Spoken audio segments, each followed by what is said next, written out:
over here. These are nice. Really long. My phone was for like 2 hours after I got out of here. Stood up, my leg was asleep. I know.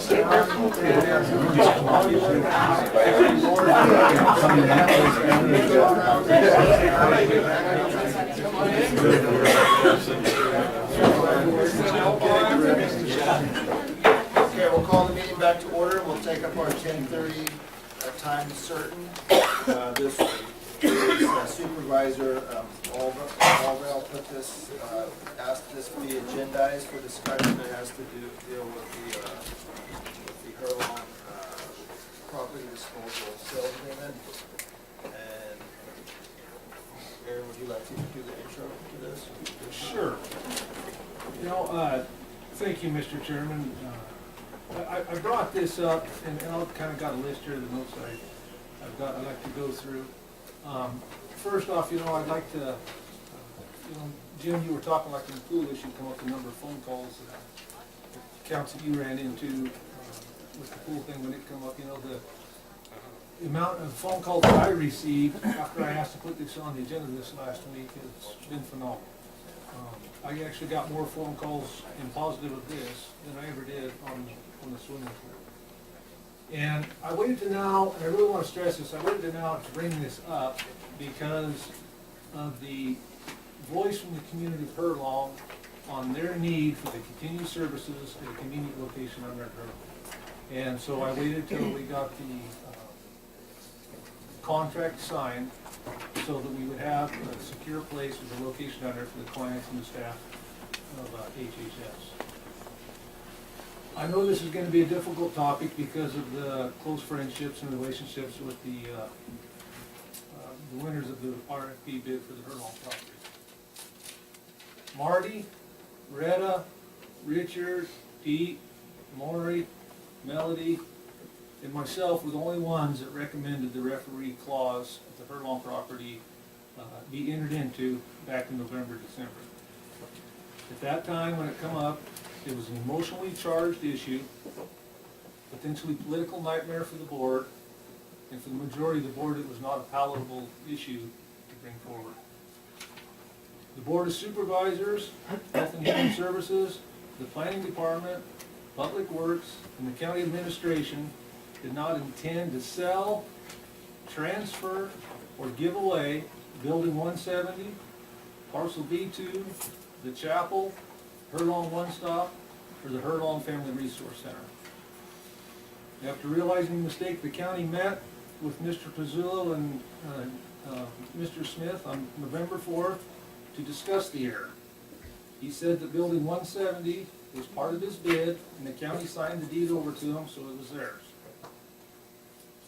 On November 8th in the morning, of November 8th, Mr. Pizzullo submitted, this is my words, what I'll call it, an extortion note, or an offer to lease back Building 170 to the county for some $20,000 a month, or he would exchange the ownership of the Building 170 for 3,000 plus acres in the Amity Airfield. Yet the total winning bid price for the property was $31,900. On December 10th, he stated the only reason for, again, what I call the extortion note, or the offer to lease back, was given to the county because they had not given him a certificate of insurance for the building. That was only 3 days, and with no opportunity for the administration to consult with the board. Because it was going to threaten to chain the doors up so nobody could use it if it wasn't done.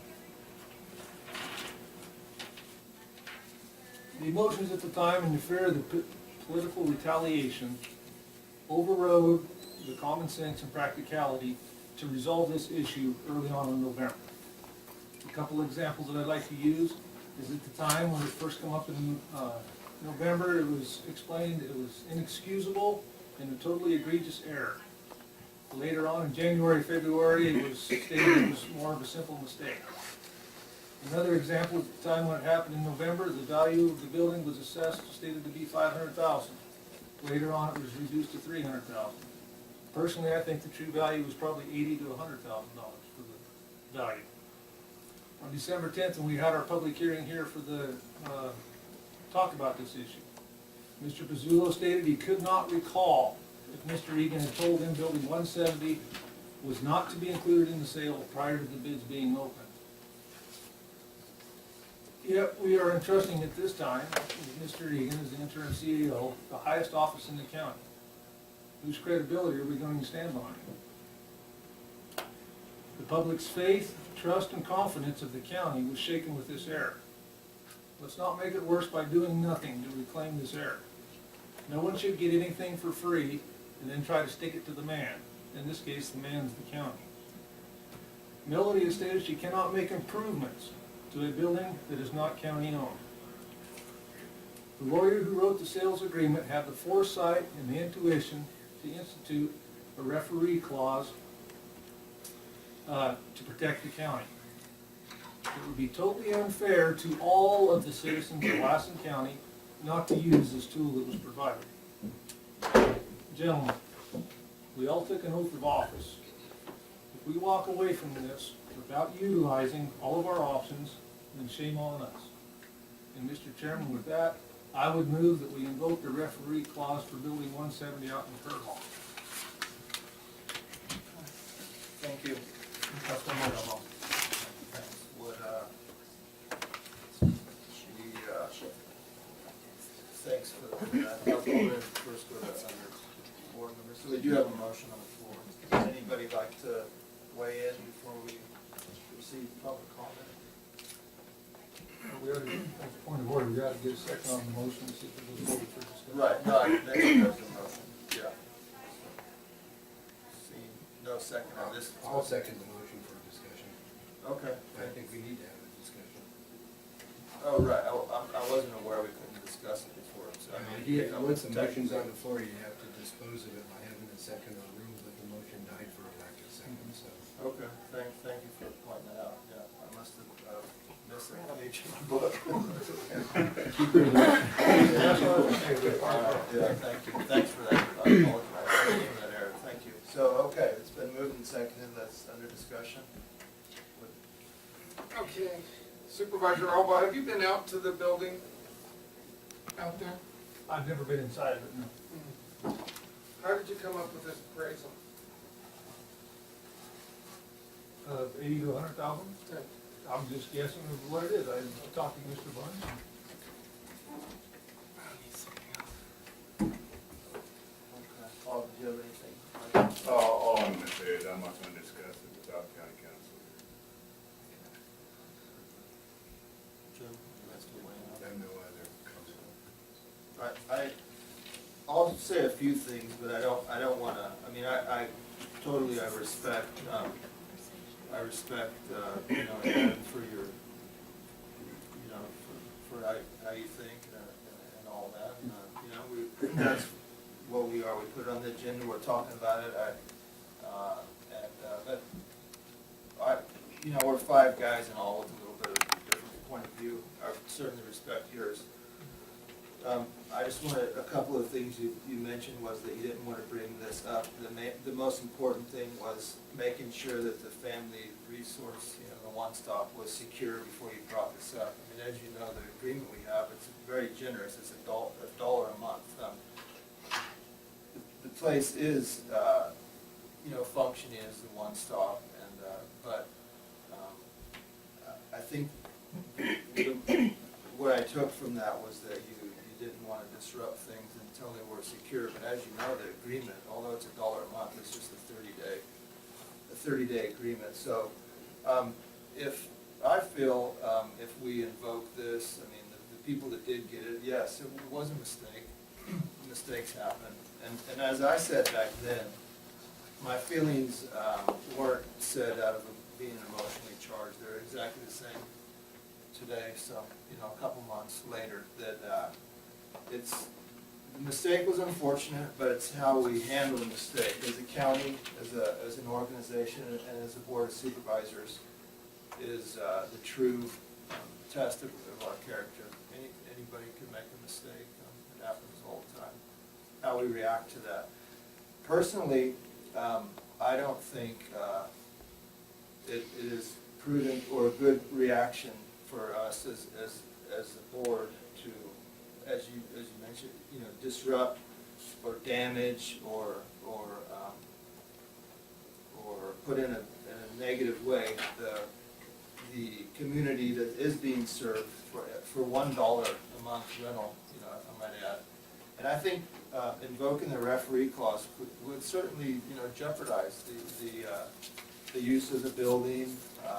And I think your statement that you said you waited until they were in there secure before you brought this up is a testament to my feelings, and I think that could happen. Second, as you acknowledged, there was an error, and I agree, that's what it was an error, but again, as I said a couple months ago, or 2.5 months ago, I'll say again, we sold and the people purchased exactly what was being offered for sale, so it goes back to the mistake, and anyhow, I appreciate your feelings, and hopefully you appreciate mine, I'm sure you do. And with that, if there's nothing else from the board, we'll go to public comment. Come on up and state your name.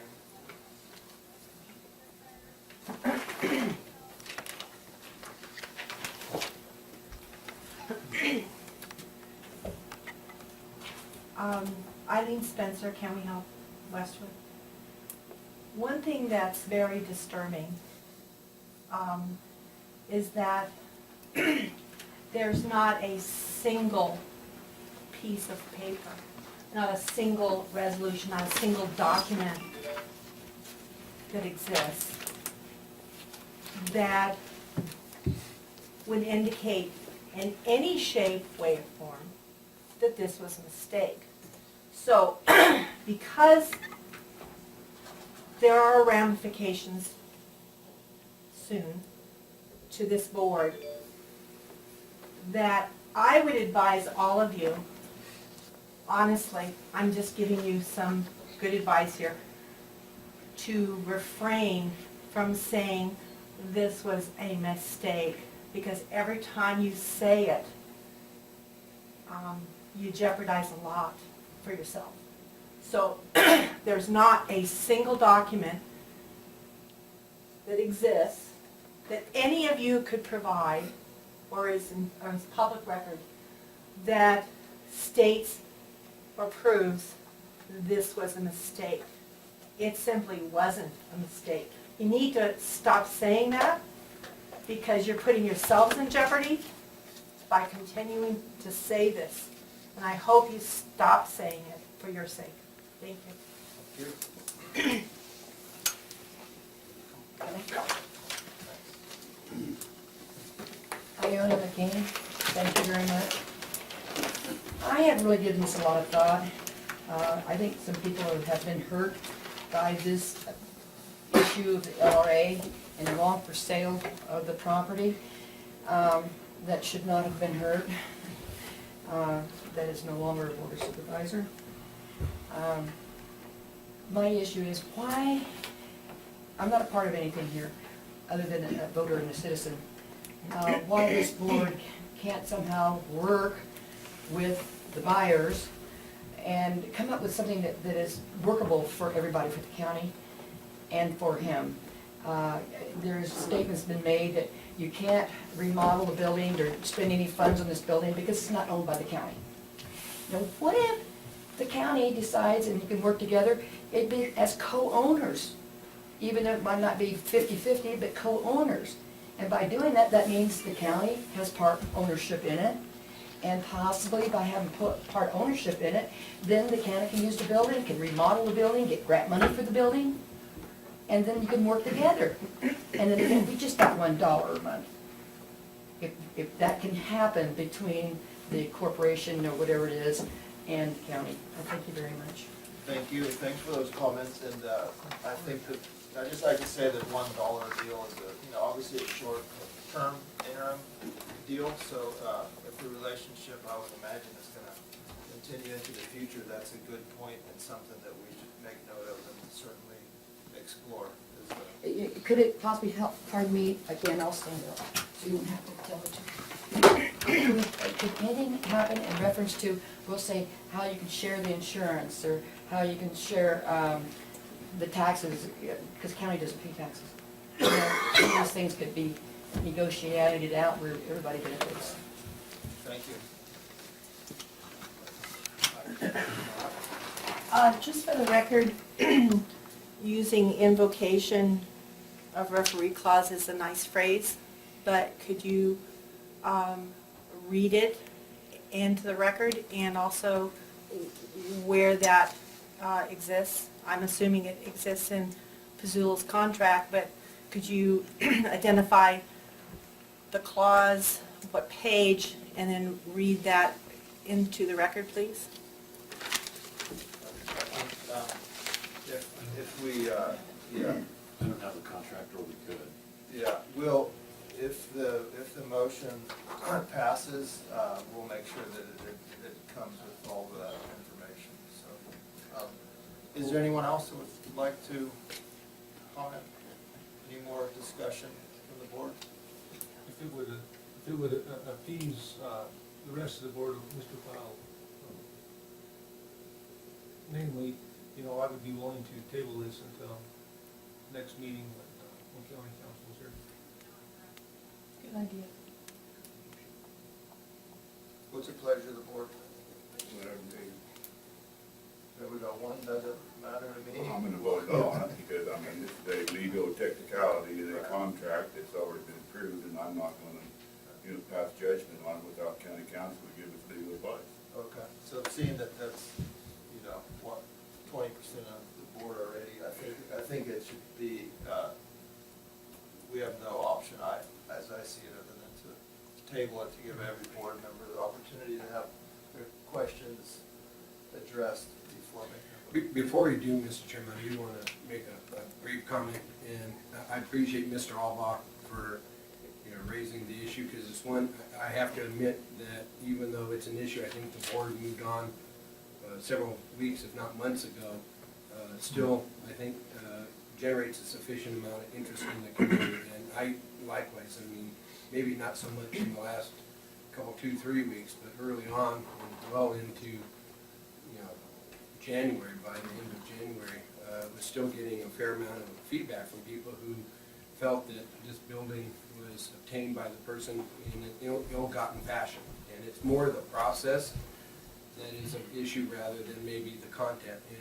And I have to preface what I say, though, by identifying the fact that Mr. Pazula and I have an adversarial relationship. He was my opponent in the last election. We've had our ups and downs over the last 30 years, and to be honest with you, probably he doesn't respect me just as I don't respect him. So in terms of having a business relationship with him, I don't expect that to, if anything else, it drives me into not wanting to have anything to do with the gentleman, period. And he's made that clear to me, and I kind of, likewise, and that's the relationship we have. So when this came before the board, I was actually on vacation, so I missed the discussion in September when the award was there. My impression was, based on the tours and the presentations that were made by staff, even though the documentation did not sustain what staff represented to the board on numerous occasions, that this building was not to be included. When it came down to it, when the county obtained all these properties from the Army, it wasn't intended for the purpose that the county was going to go into long-term property management. We are not supposed to be the recipients long-term. We were going to, the Army just didn't want to deal with 50 different businesses and individuals out there, and one by one dispose of these properties that were, in their opinion, worthless to their needs. And so they routinely, with communities across the country through this BRAC process, puts these assets in the hands of, of the county or city, whichever would be the appropriate jurisdiction adjacent to their facilities, and leave it up to the community leaders to dispose of these assets. So my objection with county staff goes back a long ways. We started that process back in the mid-90s, and by 2004, early 2004, we got the deeds to most of these properties. Here it is 10 years later, and we're still holding on to property. That property should have been disposed of by the county back in 2004 and 2005. I mean, listen to the veterans wanting their little building that had been promised to them back in the late 90s, and as of 2011, they still hadn't been given control of their building. And that was where the differences existed. We had staff at the time, and we had a county administrator at the time. And I'll say his name specifically. It was Mr. Kettleson, who I guess they just thought they were Donald Trump, and they were like these world-renowned property managers. And, you know, and they sold the board on retaining these assets because we're going to develop all this business and activity. And the whole thing was a farce, in my opinion. And I didn't mind expressing myself then, and I'll express it now, and I'll express it long after I leave the board in terms of, you know, what transpired. So to me, you know, the idea that we want to hang on to this piece of property, I've been through the building on more than one occasion. You know, it was basically squatters' rights. We had programs and people that kind of moved in on some of these assets and kind of basically took hold and had it. And we offered at one point, the board gave direction that all the people who occupied the buildings, the bank, you know, the fire department, everybody, the library, everybody there, is clear title, here's your deed. You know, just quit claim deed it over to them.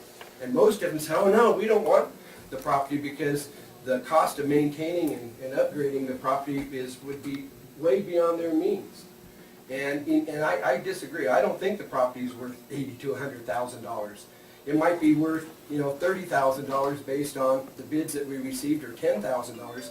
But regardless of what the property is, no one really has the hundreds of thousands of dollars it's going to take to upgrade those and bring them up to code and ADA requirements and other deferred maintenance. I mean, they were Army buildings built back in the 40s and 50s, maybe some of them even as late as into the 60s, without a lot of maintenance that went with them. So to me, you know, even if a mistake was made, if that's how it was perceived, I could see, you know, my adversary coming back and wanting to sue us for having tricked him into taking on a building that has a whole host of issues. So I'm of the opinion, I don't want anything to do with those buildings. And the fact they're no longer on our asset list, you know, is what the original intent was, and makes me happy. And so I think going through the process maybe would satisfy the public's mind in terms of somebody, you know, I think if Mr. Pizzullo had been smart, he would have said, here, quit claim the deed back to you, and if you don't want it, we can say, no, you can have it back. We could go through whatever sort of kind of a process, but it's never been the long-term intent of the county to own and maintain that property along with those other properties. So even if we're right that the process was defective and the referee says, yeah, there's clear evidence that this was a mistake that was made, and he awards it back to us, to be honest with you, I would be in favor of us disposing it to somebody at some point, because I don't think it's something that we want to maintain and own. So that's where I was at. I came back from vacation. I mean, I voted on the action in October. It was basically implementing the decision that had been made the previous month. Without any benefit of the knowledge of that, I would have supported it. But to be honest with you, I don't want to have any dealings or have any business dealings with Mr. Pizzullo because of our other relationships. So I make that clear and state it for the record. And it's on their tape too, so they can publicize it all they want. Okay. All right, I'd like to thank everybody for their comments, and thank the board for their input, and thank you, Aaron. So it's going to come back and So I think that this pledge of the board was to table it to give all board members opportunity. we need to hear from council what the legal options are. Do you want to defer to council whether Yeah, I mean, I think there's a clear way of the board feeling it seems to be somewhat, it's pretty easy to read which way the majority of the board feels, so I'll leave the decision up to you, Mr. Brown. Would you like us to table this so you can participate, or you just want to abstain? I would be in favor of tabling it until we have legal counsel here to represent. Okay, very good. So we'll table this for next. would you like to defer to council as to whether that comes back in open or closed session? Yes, whatever you let her decide how she wants to deal with it. Yeah, okay. Thank you. Yeah. Tell her we're all in favor of open session since we've already had our discussion in open session. Yeah. Okay, thank you again. Let's move on to item D6, 1045, Town Certain, California Department of Fish and Wildlife. This item deals with the deer Yeah, this, Mr. Chairman, is a follow-up of last year about this time. We had a visit with the two ladies from Fish and Wildlife and Fish and Game talking about OR7 and the wolves. And when we were done with that, we had asked them, a lot of energy was given about dealing with the wolf. And a lot of folks here in town, and I'm sure it's true in most of the communities in the mountain areas that are going, can we do something about the deer population in town? So that was the question, and I think the lady from Redding, I can't remember her name, she gave up Mr. Ayler to be the one to make that presentation. So, Brian, good to see you. Thank you for having me here. Hopefully everyone can see this.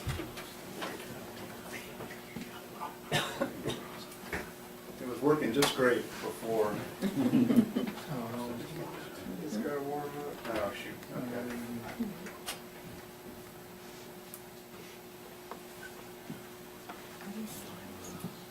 Well, oh, there we go. Okay.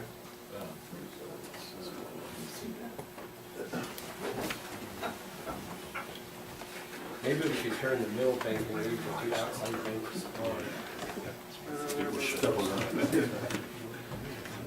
Yeah. Yeah, let's just.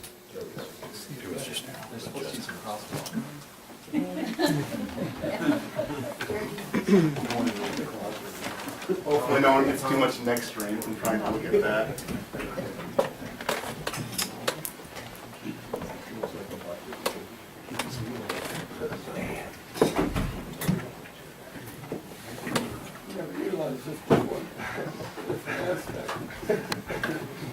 Well, anyway, my name is Brian Ayler, and I am with the California Department of Fish and Wildlife. And I was asked to speak about urban deer management, specifically in Susanville.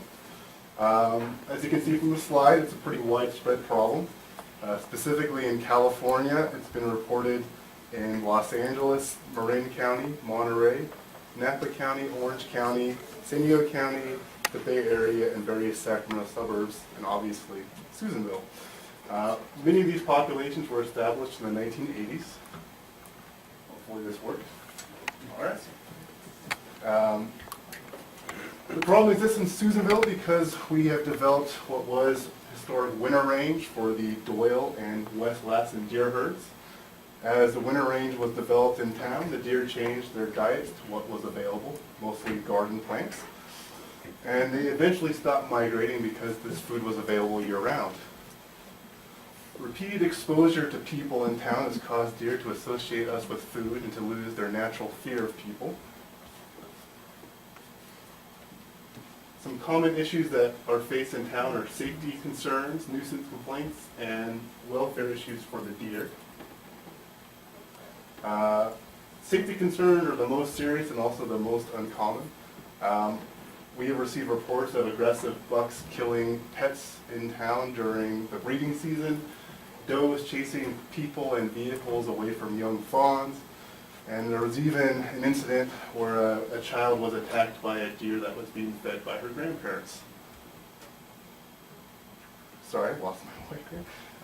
Because there's so many deer in town, we do have mountain lion sightings also in town where deer are in heaviest concentrations. Fortunately, mountain lion attacks are very rare, and the bigger threat is really the deer themselves.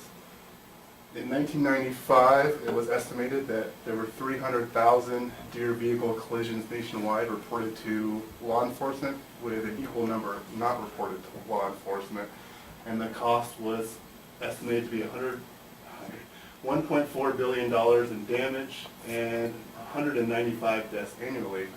Compared to mountain lions, we have only had 6 deaths in the history of California, so it seems clear that the deer are a much bigger threat. They also can spread disease to people, most notably Lyme disease. Nuisance complaints are pretty common. We receive a small volume of complaints annually about deer eating plants in private gardens and businesses. The biggest complaint really, though, is the third one, carcass disposal. That's the majority of calls I get regarding nuisance. People want the deer disposed of off their property, and currently there's no government or commercial service provided. Excuse me. And then last, people occasionally report abandoned fawns on their property. These are usually as a result of the mother feeding somewhere else, and generally she returns in a couple of hours. Welfare issues for the deer are where we spend most of our department time.